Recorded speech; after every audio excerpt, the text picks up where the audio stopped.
Nous sommes au 18e jour de Ramadan. Comme le temps passe vite. Et à l'idée que ce mois sacré, rempli de bienfaits, nous quitte bientôt, m'attriste un peu.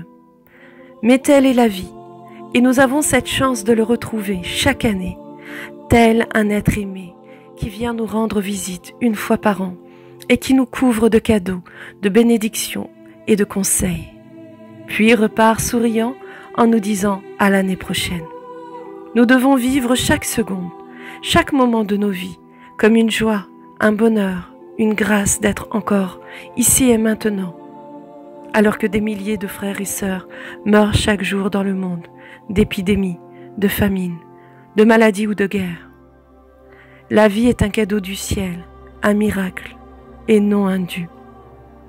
Nos existences appartiennent au divin, et il nous a laissé le libre arbitre pour choisir de faire le bien ou le mal, d'aller à droite ou à gauche, de désobéir aux lois divines ou d'obéir en agissant le plus vertueusement possible. Sourate 5, verset 105. Ô les croyants, vous êtes responsables de vous-même. Celui qui s'égare ne vous nuira point si vous avez pris la bonne voie.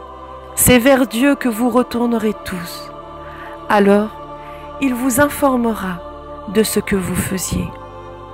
N'oubliez pas que nos croyances et nos conditionnements guident nos actions et même nos pensées les plus intimes.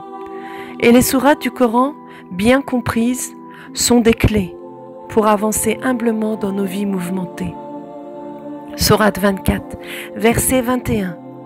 Ô vous qui avez cru, ne suivez pas les pas du diable. Quiconque suit les pas du diable, celui qui ordonne la turpitude et le blâmable, et n'eût été la grâce de Dieu envers vous et sa miséricorde. Nul d'entre vous n'aurait jamais été pur, mais Dieu purifie qui il veut, et Dieu est audient et omniscient. Nous avons ici des preuves évidentes pour le chercheur spirituel qui veut vivre épanoui dans ce bas monde et dans l'au-delà. Mais encore une fois, tout cela ne peut être compris que par les doués d'intelligence.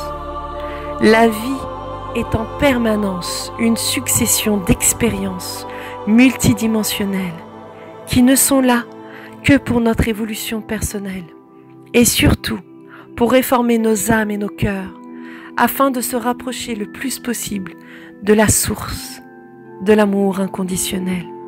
Soyons le changement dans nos vies en acceptant enfin d'écouter la lumière en nous plutôt que les jugements malveillants d'autrui qui nous coupent de notre véritable nature d'amour inconditionnel.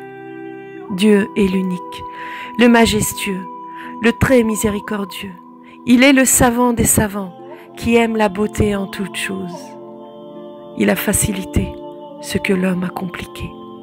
Gratitude, gratitude, gratitude.